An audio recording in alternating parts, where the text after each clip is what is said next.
എല്ലാവർക്കും നമസ്കാരം. നമ്മുടെ വീട്ടിലെ പച്ചക്കറികളും പൂച്ചെടികളുമൊക്കെ ഇലകൾ മഞ്ഞളിക്കാതെ കരിഞ്ഞു പോകാതെ കാട് പോലെ തഴച്ചു വളരാൻ സഹായിക്കുന്ന ചെടികളുടെ ഒരു അമൃതാണ് ഇന്നത്തെ വീഡിയോയിലൂടെ ഞാൻ നിങ്ങൾക്ക് പരിചയപ്പെടുത്തുന്നത്. നമ്മുടെ കടയിൽ നിന്നൊക്കെ കാശ് കൊടുത്ത് വാങ്ങുന്ന വളങ്ങളെക്കാൾ 10 ഇരട്ടി ഗുണമുള്ള ഒന്നാന്തരം ഒരു നാടൻ ജൈവവളമാണിത്. ഇത് വെറും ഒരു വളം മാത്രമല്ല, നമ്മുടെ പയറിലൊക്കെ വന്നിരിക്കുന്ന ചാഴിയെയും മൂട്ടയും ഒക്കെ ഒറ്റയടിക്ക് തുരത്താൻ പറ്റിയ ഒരു കിടിലൻ കീടനാശിനി കൂടിയാണ്. നമ്മുടെ അടുക്കളയിലുള്ള വെറും 2 സാധനങ്ങൾ മാത്രം മതി ഇത് തയ്യാറാക്കാൻ. ഒപ്പം ഈ വീഡിയോയുടെ അവസാനം വീട്ടിൽ മിച്ചം വരുന്ന ഒരു സാധനം വെച്ചുള്ള ഒരു സൂപ്പർ ബോണസ് ടിപ്പും ഞാൻ പറയുന്നുണ്ട്. അതുകൊണ്ട് വീഡിയോ ഒട്ടും സ്കിപ്പ് ചെയ്യാതെ മുഴുവനായി കാണാൻ മറക്കരുത്. ഇതിനായി ഞാനിവിടെ എടുത്തിരിക്കുന്നത് 3 കിലോ മത്തിയും 3 കിലോ ശർക്കരയുമാണ്. രണ്ടും തുല്യ അളവിൽ വേണം എടുക്കാൻ. ഞാനിവിടെ മത്തി മുഴുവനോടെയാണ് എടുത്തിരിക്കുന്നത്. നിങ്ങൾക്ക് ഇങ്ങനെ മുഴുവനോടെ മത്തി എടുക്കാൻ താല്പര്യമില്ലെങ്കിൽ നമ്മൾ കറി വെക്കാനൊക്കെ മീൻ വാങ്ങുമ്പോൾ കളയുന്ന തലയും വാലും മാത്രം ഉപയോഗിച്ചും നമുക്ക് ഈ വളം ഇതേ രീതിയിൽ തയ്യാറാക്കാവുന്നതേ ഉള്ളൂ. ശർക്കര ഞാൻ നന്നായി തല്ലിപ്പൊട്ടിച്ചാണ് എടുത്തിരിക്കുന്നത്. അതായത് ചെറിയ കഷ്ണങ്ങളാക്കിയാണ് ഇട്ട് കൊടുക്കുന്നത്. ഗ്രേറ്റ് ചെയ്ത് ഇടണമെന്ന് നിർബന്ധമില്ല. അതുപോലെ ഞാനിവിടെ ചെറിയ മത്തി ആയതുകൊണ്ട് മുഴുവനോടെയാണ് ഇടുന്നത്. നിങ്ങൾക്ക് കിട്ടുന്ന മത്തി വലുതാണെങ്കിൽ 2-3 കഷ്ണങ്ങളാക്കി മുറിച്ചിട്ടാൽ പെട്ടെന്ന് അലിഞ്ഞ് വളമായി മാറാൻ എളുപ്പമായിരിക്കും. അപ്പോൾ നമ്മൾ ഇന്ന് ഉണ്ടാക്കാൻ പോകുന്നത് ചെടികൾക്ക് ഏറ്റവും മികച്ച ഫിഷ് അമിനോ ആസിഡാണ്. ഈ ഒരു വളം ഉണ്ടാക്കാനായിട്ട് ഏറ്റവും പ്രധാനം നമ്മൾ എടുക്കുന്ന പാത്രമാണ്. നല്ല വൃത്തിയുള്ള ഒട്ടും ഈർപ്പമില്ലാത്ത പാത്രമായിരിക്കണം. ഞാനിവിടെ ഈ ഒരു പെയിൻറ്റ് ബക്കറ്റ് നല്ല വൃത്തിയാക്കി എടുത്തിരിക്കുന്നതാണ്.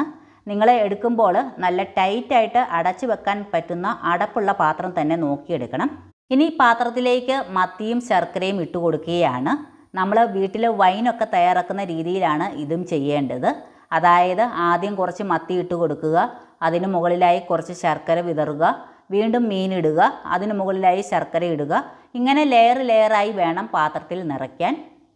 ഇനി ഇതിലേക്ക് ഒരു പ്രധാനപ്പെട്ട സാധനം കൂടി ചേർക്കാനുണ്ട്. ഇത് ഓപ്ഷണലാണ്, പക്ഷേ ഇത് ചേർക്കുകയാണെങ്കിൽ നമ്മുടെ വളത്തിൻ്റെ ഗുണമേന്മ കൂടാൻ ഇത് നല്ലതാണ്. അതായത് അധികം മൂക്കാത്ത പച്ചപ്പപ്പായ വേണം ഇതിലേക്ക് ചേർത്ത് കൊടുക്കാൻ. 1 കിലോ മത്തിക്ക് 100 ഗ്രാം പപ്പായ എന്ന കണക്കിലാണ് ചേർക്കേണ്ടത്. എനിക്ക് മാർക്കറ്റിൽ നിന്ന് പെട്ടെന്ന് വില കുറഞ്ഞ മത്തി കിട്ടിയപ്പോൾ വേഗം വന്ന് ഈ വളം തയ്യാറാക്കിയത്. ആ സമയത്ത് പപ്പായ പറിക്കാൻ അടുത്ത പറമ്പിലേക്ക് പോകാൻ നേരം വൈകിയത് കാരണം ഞാൻ പിറ്റേ ദിവസമാണ് പപ്പായ ചെറിയ കഷ്ണങ്ങളാക്കി ഇതിലേക്ക് ചേർക്കുന്നത്. നിങ്ങൾക്ക് ഈ സമയത്ത് തന്നെ, അതായത് മീനും ശർക്കരയും ഇടുന്ന കൂടത്തിൽ തന്നെ പപ്പായ ചെറിയ കഷ്ണങ്ങളാക്കി കൂടെ ചേർത്ത് കൊടുക്കാം. ഞാനിവിടെ 3 കിലോ മത്തി എടുത്തിട്ടുള്ളത് കൊണ്ട് 300 ഗ്രാം പപ്പായ ചേർത്തിട്ടുണ്ട്. പപ്പായയിൽ പപ്പൈൻ എന്നൊരു പ്രത്യേക എൻസൈം അടങ്ങിയിട്ടുണ്ട്. ഈ എൻസൈം മീനിലെ കട്ടിയുള്ള മാംസത്തെയും മുള്ളുകളെയും വളരെ പെട്ടെന്ന് അഴുക്കി ദ്രവിപ്പിച്ച് കളയാൻ സഹായിക്കും. അതായത് സാധാരണ രീതിയിൽ മീൻ അലിയാൻ 30 ദിവസം എടുക്കുമെങ്കിൽ പപ്പായ ചേർത്താൽ വളരെ പെട്ടെന്ന് മീൻ അലിഞ്ഞ് നല്ല അമിനോ ആസിഡായി മാറും. കൂടാതെ വളത്തിൻ്റെ ഗുണമേന്മ കൂടാനും ഇത് നല്ലതാണ്. അതിനുശേഷം പാത്രം നന്നായി മൂടി വെക്കണം. ഞാനിവിടെ പെയിൻറ്റ് ബക്കറ്റ് എടുത്തിരിക്കുന്നത് കൊണ്ട് ഒരു പ്ലാസ്റ്റിക് കവർ വെച്ച് മൂടി കെട്ടിയതിന് ശേഷം മറ്റൊരു പാത്രത്തിലേക്ക് ഇറക്കി വെച്ചതിന് ശേഷം മൂടി വെക്കുകയാണ്. ഇനി ഇത് കാറ്റും മഴയൊന്നും അടിക്കാത്ത സ്ഥലത്തേക്ക് 25 മുതൽ 30 ദിവസം വരെ വെക്കണം. അതിനുശേഷം നല്ല തേൻ പോലെയുള്ള ദ്രാവകം നമുക്ക് കിട്ടും. ഇപ്പോൾ ഈ കാണുന്നത് നമ്മളിത് വെച്ചിട്ട് കറക്റ്റ് 1 മാസമായി. നമുക്കിതൊന്ന് തുറന്നു നോക്കാം. അതുപോലെ ഞാൻ നിങ്ങളോട് പറയാൻ വിട്ടുപോയ ഒരു പ്രധാന കാര്യം കൂടിയുണ്ട്. ഈ ഒരു വളം തയ്യാറാക്കി അടച്ചു വെച്ച് കഴിഞ്ഞാൽ ആഴ്ചയിൽ ഒരിക്കൽ വീതം ഇതൊന്ന് തുറന്ന് നന്നായി ഇളക്കി കൊടുക്കണം. അങ്ങനെ നന്നായി ഇളക്കി കൊടുത്തില്ലെങ്കിലും ഇതിൻ്റെ സത്ത് മുഴുവൻ ലൈനിലേക്ക് ഇറങ്ങും. എന്നാൽ മത്തിയുടെ മുഴുവൻ ഗുണവും ഇതിലേക്ക് കിട്ടണമെങ്കിൽ ആഴ്ചയിൽ ഒരിക്കൽ ഇളക്കുന്നത് തന്നെയാണ് ഏറ്റവും നല്ലത്. അങ്ങനെ ചെയ്യുമ്പോൾ മത്തി മുഴുവനായി അലിഞ്ഞ് നല്ല പേസ്റ്റ് രൂപത്തിൽ ഇതിലേക്ക് ലയിച്ചു ചേരും. അതുകൊണ്ട് ആഴ്ചയിൽ ഒരിക്കൽ ഇത് ഇളക്കി കൊടുക്കുന്നതാണ് നല്ലത്. ഇപ്പോൾ ഇത് 1 മാസം ആയപ്പോഴേക്കും നന്നായി അലിഞ്ഞു വന്നിട്ടുണ്ട്. ഇതിപ്പോൾ തന്നെ നമുക്ക് വേണമെങ്കിൽ ഉപയോഗിച്ച് തുടങ്ങാം. ഞാനിവിടെ മത്തി മുഴുവനോടെ ഇട്ടതുകൊണ്ട് ചില ഭാഗങ്ങളൊക്കെ പൂർണ്ണമായിട്ട് അലിയാൻ കുറച്ചുകൂടി സമയം വേണം. അതുകൊണ്ട് ഞാൻ ഒരു 2 ആഴ്ച കൂടി വെക്കുകയാണ്. അതായത് മൊത്തം 1.5 മാസം വെക്കുന്നതാണ് ഇതിൻ്റെ കറക്റ്റ് സമയം. മത്തി ചെറിയ പീസാക്കി ഇട്ട് കൊടുക്കുകയാണെങ്കിൽ കറക്റ്റ് 1 മാസം ആകുമ്പോഴേക്കും റെഡിയാകും. ഈ ഒരു വളം ഇരിക്കും തോറും ഇതിൻ്റെ ഗുണമേന്മ കൂടിക്കൊണ്ടേയിരിക്കും. നിങ്ങളിപ്പോൾ ഈ കാണുന്നത് 45 ദിവസം ആയതാണ്. മീനൊക്കെ നന്നായി അലിഞ്ഞ് നല്ല പേസ്റ്റ് പോലെ ആയിട്ടുണ്ട്. മീനിൻ്റെ ഒരു കഷ്ണം പോലും ഇതിൽ കാണാനില്ല. എല്ലാം നന്നായി അലിഞ്ഞു ചേർന്നു. ഇനി നമുക്കിത് അരിച്ചെടുക്കാം. ഇത് അരിച്ചെടുക്കാനായി ഞാനിവിടെ ഒരു തുണിസഞ്ചിയാണ് എടുത്തിരിക്കുന്നത്. നിങ്ങൾക്ക് നല്ല കോട്ടൺ തുണിയോ തോർത്തോ ഉപയോഗിക്കാം. ഞാനിത് മൊത്തത്തിൽ ഒന്നിച്ച് തുണിസഞ്ചിയിലേക്ക് ഒഴിച്ചതുകൊണ്ട് അരിച്ചെടുക്കാൻ കുറച്ച് പാടായിരുന്നു. അതുകൊണ്ട് നിങ്ങൾ ചെയ്യുമ്പോൾ കുറേശ്ശെ ഇട്ട് അരിച്ചെടുക്കാൻ ശ്രദ്ധിക്കണം. അതാകുമ്പോൾ കൈകൊണ്ട് ഞെക്കിപ്പിഴിയാൻ എളുപ്പമായിരിക്കും. അങ്ങനെ നമ്മൾ ഈ വളം മൊത്തം അരിച്ചെടുത്തിട്ടുണ്ട്. നമുക്കിത് നല്ല ക്ലീൻ ആൻഡ് ഡ്രൈ ആയിട്ടുള്ള കുപ്പികളിലേക്ക് ഒഴിച്ചു വെക്കാം. എനിക്കിവിടെ 3 കിലോ മത്തിയും 3 കിലോ ശർക്കരയും കൂടി ഇട്ട് വെച്ചിരുന്നത് അരിച്ചെടുത്തപ്പോൾ 3 മുതൽ 3.25 ലിറ്ററോളം നല്ല ഒന്നാന്തരം ഫിഷ് അമിനോ ആസിഡ് ലായനി കിട്ടിയിട്ടുണ്ട്. ഇത് വർഷങ്ങളോളം കേടുകൂടാതെ ഇരിക്കും. നമുക്കിത് വീട്ടിൽ തയ്യാറാക്കിയാൽ കിട്ടുന്ന ലാഭവും ഗുണവും എന്താണെന്ന് നോക്കാം. നമുക്കിത് പുറത്തുനിന്ന് വാങ്ങുന്നതെങ്കിൽ വെറും ഒരു ചെറിയ 250 മില്ലി ലിറ്ററിൻ്റെ കുപ്പിക്ക് തന്നെ ഒരു 150 രൂപ മുതൽ 200 രൂപ വരെയാകും. അങ്ങനെയെങ്കിൽ ഈ 3 ലിറ്റർ നമ്മൾ പുറത്തുനിന്ന് വാങ്ങിയാൽ 2000 രൂപയ്ക്ക് മുകളിൽ ചിലവാകും. എന്നാൽ വീട്ടിൽ മത്തിയും ശർക്കരയും വാങ്ങി ചെയ്തപ്പോൾ വെറും ഒരു 500 രൂപയ്ക്കുള്ളിൽ ഇത്രയും വലിയൊരു അളവ് വളം നമുക്ക് കിട്ടി. ഇതിൽ നിന്ന് നമുക്ക് ലാഭം മാത്രമല്ല, പുറത്തുനിന്ന് വാങ്ങുന്ന വളത്തിൽ ഇത്രയും ഗുണമേന്മ കാണില്ല. അതിൽ കെമിക്കലുകളോ വെള്ളമോ ഒക്കെ ചേർക്കാൻ സാധ്യതയുണ്ട്. ഇത് നമ്മൾ സ്വന്തം കൈകൊണ്ട് നല്ല മത്തിയും ശുദ്ധമായ ശർക്കരയും ചേർത്ത് ഉണ്ടാക്കിയത് കൊണ്ട് ഇതിൻ്റെ ഗുണം ഇരട്ടിയാണ്.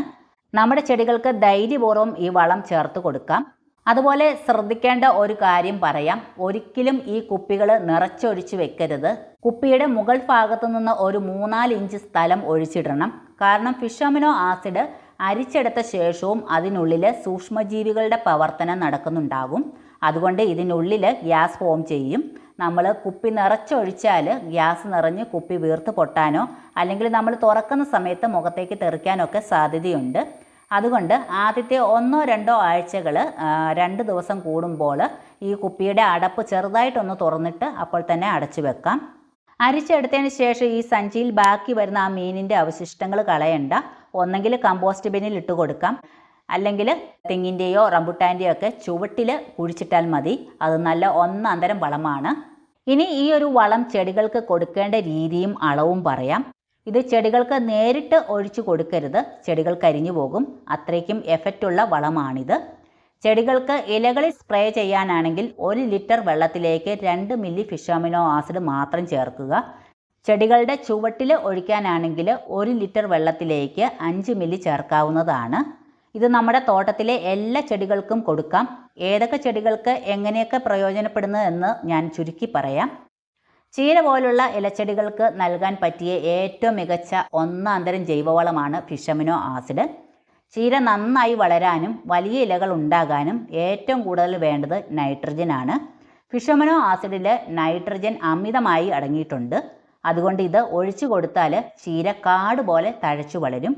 ഇനി കിഴങ്ങുവർഗ്ഗ വിളകൾ നട്ട ആദ്യത്തെ 2-3 മാസങ്ങളിൽ മാത്രം ഇത് ചുവട്ടിൽ ഒഴിച്ചു കൊടുക്കാം. ഇലയ്ക്കും തണ്ടിനും ഒക്കെ നല്ല കരുത്ത് കിട്ടും. പിന്നീട് ഒഴിച്ചു കൊടുത്താൽ, അതായത് കിഴങ്ങ് പിടിക്കുന്ന സമയത്ത് ഒഴിച്ചു കൊടുത്താൽ ചെടിയുടെ ഇലയും തണ്ടും കാട് പോലെ വളരും. ചുവട്ടിൽ കിഴങ്ങിൻ്റെ എണ്ണം കുറയും. പച്ചക്കറികൾ, പൂച്ചെടികൾ, പഴച്ചെടികൾ ഇവയ്ക്കൊക്കെ കൊടുക്കുമ്പോൾ ചെടിയുടെ തണ്ടുകൾക്കും വേരുകൾക്കും നല്ല കരുത്ത് കിട്ടും. ചെടി നല്ല ആരോഗ്യത്തോടെ വളരാൻ ഇത് സഹായിക്കും. അതുപോലെ കുറ്റിക്കുരുമുളക് ചെടിക്ക് ഇത് ഒഴിച്ചു കൊടുത്താൽ നല്ലതുപോലെ തിരികൾ പിടിക്കാനും ചെടി നന്നായി പടർന്നു വളരാനും ഇത് ഒത്തിരി നല്ലതാണ്. ഇനി തെങ്ങിന് കൊടുക്കുമ്പോൾ തടമെടുത്ത് 3-4 ലിറ്റർ വെള്ളത്തിൽ 50 മില്ലി ഫിഷ് അമിനോ ആസിഡ് കലർത്തി തടത്തിൽ ഒഴിച്ചാൽ തെങ്ങിൻ്റെ മണ്ടയടപ്പ് മാറാനും ഓലകൾക്ക് നല്ല പച്ചപ്പ് വരാനും ഇത് സഹായിക്കും. ചുരുക്കി പറഞ്ഞാൽ ചെടികൾക്ക് തുടക്കത്തിൽ ആവശ്യമായ നല്ലൊരു ഗ്രോത്ത് പ്രൊമോട്ടർ അഥവാ വളർച്ചാ സഹായിയാണ് ഈ ഫിഷ് അമിനോ ആസിഡ്. ചെടിക്ക് നല്ല ആരോഗ്യമുണ്ടായാൽ മാത്രമല്ലേ നമുക്ക് നല്ല കായ്ഫലം കിട്ടുകയുള്ളൂ. അതുകൊണ്ട് എല്ലാ ചെടികൾക്കും ധൈര്യമായി കൊടുക്കാം. ഇനി ഈ ഫിഷ് അമിനോ ആസിഡിൻ്റെ ഏറ്റവും വലിയൊരു ഗുണം കൂടി പറയാം. ഇതൊരു ഒന്നാന്തരം വളം മാത്രമല്ല, ചെടികൾക്ക് അടിക്കാൻ പറ്റിയ നല്ലൊരു കിടിലൻ കീടനാശിനി കൂടിയാണ്. ഇതിൻ്റെ രൂക്ഷമായ മണം അത് കീടങ്ങൾക്ക് ഒട്ടും സഹിക്കാൻ പറ്റില്ല. പ്രത്യേകിച്ച് നമ്മുടെ പയറിലൊക്കെ വന്നിരുന്ന് നീരൂറ്റി കുടിക്കുന്ന ചാഴികൾക്കും മറ്റു കീടങ്ങൾക്കൊക്കെ നല്ലതാണ്. ഇത് സ്പ്രേ ചെയ്യുമ്പോൾ ഈ മണം കാരണം ചാഴികൾക്ക് പയറുചെടിയിൽ വന്നിരിക്കില്ല. അതുപോലെ പയറിൽ ചാഴിശല്യം വല്ലാതെ കൂടുതലാണെങ്കിൽ ഒരു ടിപ്പ് പറഞ്ഞു തരാം. ഈ ഫിഷ് അമിനോ ആസിഡ് ലൈനിലേക്ക് ഒരു നുള്ളു മഞ്ഞൾപ്പൊടിയോ അല്ലെങ്കിൽ അല്പം വേപ്പെണ്ണ കൂടി ചേർത്ത് അടിച്ചാൽ ചാഴികൾ ഒരൊറ്റ എണ്ണം പോലും പയറിൻ്റെ വശത്തേക്ക് അടുക്കില്ല. അതുപോലെ നമ്മൾ ഈ വളം ഒഴിച്ചു കൊടുക്കേണ്ട സമയം വൈകുന്നേരം വെയിലാറിയ ശേഷം വേണം ചെടികളിൽ സ്പ്രേ ചെയ്യാൻ. അപ്പോൾ ചെടികൾക്ക് ആവശ്യമായ വളവും കിട്ടും, കീടശല്യവും ഒഴിഞ്ഞു കിട്ടും. അതുപോലെ ഒത്തിരി പേർക്ക് കൃഷി ചെയ്യാൻ ആഗ്രഹമുണ്ട്, പക്ഷേ ഓരോ ദിവസവും വളം തയ്യാറാക്കി ഒഴിച്ചു കൊടുക്കാൻ സമയമില്ല എന്ന് പരാതി പറയുന്നവരാണെങ്കിൽ നിങ്ങൾക്ക് വേണ്ടി ഒരു സൂപ്പർ വഴി ഞാൻ പറഞ്ഞു തരാം. എൻ്റെ കയ്യിലിരിക്കുന്ന ഈ 3 കുപ്പികൾ ഉണ്ടെങ്കിൽ നിങ്ങൾക്ക് ഏത് കൃഷിയും ധൈര്യമായി തുടങ്ങാം. ഇത് നമ്മൾ ഇപ്പോൾ തയ്യാറാക്കിയ ഫിഷ് അമിനോ ആസിഡ്, ഇത് എഗ് അമിനോ ആസിഡ്, പിന്നെ ഈ കാണുന്നത് ബനാന അമിനോ ആസിഡ്. നമ്മൾ ഒരു ദിവസം കുറച്ച് സമയം മാറ്റി വെച്ച് ഇവ തയ്യാറാക്കി വെച്ചാൽ ഏകദേശം 1 വർഷത്തിന് മുകളിൽ നമുക്കിത് കേടാകാതെ സൂക്ഷിച്ചു വെക്കാം. ഓരോ തവണയും വളമുണ്ടാക്കുന്ന ബുദ്ധിമുട്ട് ഇതിലൂടെ ഒഴിവാക്കാം. ഈ വളമൊക്കെ നമുക്ക് ഉപയോഗിക്കാനും വളരെ എളുപ്പമാണ്. ഏത് തരത്തിൽപ്പെട്ട ചെടികളാണെങ്കിലും 3 ഘട്ടങ്ങളാണ് മെയിനായിട്ട് ചെടിക്കുള്ളത്. ഒന്നാമത്തെ ഘട്ടം വളർച്ചാ ഘട്ടം. ഈ സമയത്ത് ഫിഷ് അമിനോ ആസിഡ് നൽകണം. ഇതിൽ നൈട്രജൻ കൂടുതൽ ഉള്ളതുകൊണ്ട് ചെടികളുടെ ഇലകൾക്കും തണ്ടുകൾക്കും നല്ല കരുത്ത് നൽകി ചെടി കാട് പോലെ പച്ചപ്പോടെ വളരാൻ സഹായിക്കുന്നു. രണ്ടാമത്തെ ഘട്ടം പൂവിടുന്ന കാലം. ഈ സമയത്ത് എഗ് അമിനോ ആസിഡ് നൽകണം. ഇതിൽ ഫോസ്ഫറസും കാൽസ്യവും അടങ്ങിയിട്ടുള്ളതുകൊണ്ട് ചെടികളിൽ ധാരാളം പൂക്കൾ ഉണ്ടാകാനും ആ പൂക്കൾ കൊഴിയാതെ കായ്കളായി മാറാനും സഹായിക്കുന്നു. മൂന്നാമത്തെ ഘട്ടം കായ്ക്കുന്ന കാലം. ഈ സമയത്ത് ബനാന അമിനോ ആസിഡ് നൽകണം. ഇതിൽ പൊട്ടാസ്യം ധാരാളം ഉള്ളതുകൊണ്ട് കായ്കളുടെയും പഴങ്ങളുടെയും വലിപ്പവും തൂക്കവും കൂട്ടാനും അവയ്ക്ക് നല്ല മധുരവും രുചിയും നൽകാനും സഹായിക്കുന്നു. ചുരുക്കി പറഞ്ഞാൽ ചെടിയുടെ വളർച്ചയ്ക്ക് ഫിഷ് അമിനോ, പൂക്കാന് എഗ് അമിനോ, മികച്ച കായ്ഫലത്തിന് ബനാന അമിനോ. ഇതാണ് ഇതിൻ്റെ സിമ്പിൾ കണക്ക്. ആഴ്ചയിൽ ഒരിക്കൽ ഇതിൽ നിന്ന് അല്പം എടുത്ത് വെള്ളത്തിൽ കലക്കി ഒഴിച്ചു കൊടുത്താൽ മതി. ഏത് തിരക്കുള്ളവർക്ക് പോലും ഓഫീസിൽ പോകുന്നതിനിടയിലോ മറ്റോ വളരെ എളുപ്പത്തിൽ ഇത് ചെയ്യാവുന്നതേ ഉള്ളൂ. ഒരു ദിവസം കഷ്ടപ്പെട്ടാൽ 1 വർഷത്തേക്ക് നിങ്ങളുടെ തോട്ടം ഈ കുപ്പികൾ നോക്കിക്കോളും. അപ്പോൾ സമയമില്ല എന്ന കാരണം പറഞ്ഞ് ഇനി ആരും കൃഷിയിൽ നിന്ന് മാറി നിൽക്കരുത്. അതുപോലെ ഈ 3 വളങ്ങളും നേരിട്ട് വെയിലും മഴയും കൊള്ളാത്ത സ്ഥലത്ത് സൂക്ഷിക്കണം. കടയിൽ നിന്ന് നമ്മൾ വില കൂടിയ രാസവളങ്ങൾ വാങ്ങുന്നതിനേക്കാൾ എത്രയോ ലാഭകരവും ആരോഗ്യകരവുമാണിത്. എഗ് അമിനോ ആസിഡിൻ്റെയും ബനാന അമിനോ ആസിഡിൻ്റെയും വീഡിയോയുടെ ലിങ്ക് ഡിസ്ക്രിപ്ഷൻ ബോക്സിൽ കൊടുത്തേക്കാം. അപ്പോൾ കൂട്ടുകാരെ, ഇന്നത്തെ വീഡിയോ അവസാനിക്കുന്നതിന് മുമ്പ് നിങ്ങൾക്കായി ഒരു സൂപ്പർ ബോണസ് ടിപ്പ് കൂടി ഞാൻ തരാം. എൻ്റെ കയ്യിലിരിക്കുന്നത് നമ്മൾ കടയിൽ നിന്ന് വാങ്ങിയ ഒരു പ്രോട്ടീൻ പൗഡറാണ്. നമ്മുടെയൊക്കെ വീടുകളിൽ ചിലപ്പോൾ വാങ്ങി വെച്ചിട്ട് കാലാവധി കഴിഞ്ഞു പോയ പ്രോട്ടീൻ പൗഡർ കാണും. അല്ലെങ്കിൽ ഈ പ്രോട്ടീൻ പൗഡർ കുടിക്കുമ്പോൾ അതിലടങ്ങിയിരിക്കുന്ന ചില ഘടകങ്ങൾ കാരണം ചിലർക്ക് പെട്ടെന്ന് തലവേദനയോ അസ്വസ്ഥതകളോ ഒക്കെ വരാൻ സാധ്യതയുണ്ട്. അങ്ങനെ വരുമ്പോൾ നമ്മളിത് കുടിക്കാതെ ഒരു വശത്തേക്ക് മാറ്റി വെക്കുകയും പിന്നീട് അത് കളയുകയും ചെയ്യും. എന്നാൽ ഇനി മുതൽ ഇത് കളയേണ്ട ആവശ്യമില്ല. ഇത് നമ്മുടെ ചെടികൾക്ക് കൊടുക്കാൻ പറ്റിയ നല്ലൊരു വളമാണ്. അതായത് മനുഷ്യർക്ക് മാത്രമല്ല, നമ്മുടെ ചെടികൾക്കും പ്രോട്ടീനും നൈട്രജനും ഒരുപാട് ആവശ്യമുണ്ട്. അതുകൊണ്ട് ഈ പൗഡർ കളയാതെ ഇതിൽ നിന്ന് 2 table spoon protein powder 5 litre വെള്ളത്തിൽ നന്നായി കലക്കി പച്ചക്കറികളുടെയും പൂച്ചെടികളുടെയൊക്കെ ചുവട്ടിൽ ഒഴിച്ചു കൊടുക്കാവുന്നതാണ്. അതുപോലെ ഇത് നല്ലതാണെന്ന് വിചാരിച്ച് ഒരുപാട് വാരിയിടരുത്. ഈ ഒരു അളവിൽ മാത്രമേ ചേർക്കാവൂ. അതുപോലെ ഡയറക്റ്റായിട്ട് ചെടികളുടെ ചുവട്ടിൽ ഇട്ട് കൊടുക്കുകയും ചെയ്യരുത്. കാരണം ഇതിലുള്ള മധുരവും പാലിൻ്റെ അംശവും ഒക്കെ ഉള്ളതുകൊണ്ട് ഉറുമ്പ് വരാൻ സാധ്യതയുണ്ട്. ഈ പറഞ്ഞ അളവിൽ കലക്കി ഒഴിച്ചാൽ ചെടികൾ നല്ല പച്ചപ്പോടെ വളരും. ഇതധികം ആർക്കും അറിയാത്ത ഒരു ടിപ്പാണ്. അപ്പോൾ വീട്ടിൽ ഇങ്ങനെ പ്രോട്ടീൻ പൗഡർ ഇരിപ്പുണ്ടെങ്കിൽ ഇനി ആരും കളയണ്ട, ചെടികൾക്ക് കൊടുത്തോളൂ. അപ്പോൾ ഇന്നത്തെ നമ്മുടെ ഫിഷ് അമിനോ ആസിഡ് വളത്തെക്കുറിച്ചും ഒപ്പം ആ പ്രോട്ടീൻ പൗഡറിൻ്റെ ബോണസ് ടിപ്പിനെ കുറിച്ചുമുള്ള കാര്യങ്ങൾ എല്ലാവർക്കും ഇഷ്ടപ്പെട്ടു എന്ന് വിചാരിക്കുന്നു. നിങ്ങൾ ഇതൊക്കെ വീട്ടിൽ തീർച്ചയായും ഒന്ന് പരീക്ഷിച്ച് നോക്കണം. നല്ല മാറ്റം കാണാം. ഈ വീഡിയോയെക്കുറിച്ചുള്ള നിങ്ങളുടെ അഭിപ്രായങ്ങളും സംശയങ്ങളും താഴെ കമൻറ്റ് ചെയ്യാനും മടിക്കരുത്. ഈ അറിവ് മറ്റുള്ളവരിലേക്ക് കൂടി എത്താൻ വീഡിയോ ഒന്ന് ലൈക്ക് ചെയ്യാനും ഷെയർ ചെയ്യാനും മറക്കരുത്. നമ്മുടെ ചാനൽ ആദ്യമായിട്ട് കാണുന്നതെങ്കിൽ അതൊന്ന് സബ്സ്ക്രൈബ് ചെയ്ത് ആ ബെല്ലൈക്കൺ കൂടി ഒന്ന് അമർത്തുക. സപ്പോർട്ട് ചെയ്യുന്ന എല്ലാവർക്കും ഒരുപാട് നന്ദി. അപ്പോൾ ശരി, അടുത്ത പുതിയൊരു നല്ല കൃഷി അറിവുമായി നമുക്ക് വീണ്ടും കാണാം.